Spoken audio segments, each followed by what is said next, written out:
त्याला सांग ना गाणं बंद करायला. बोल तू काय बोलणार ती बोलायचं तिच्याशी.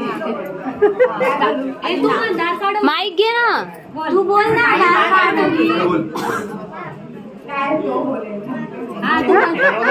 काय काय दार काढवलं तू मुलगी देशील काय चार.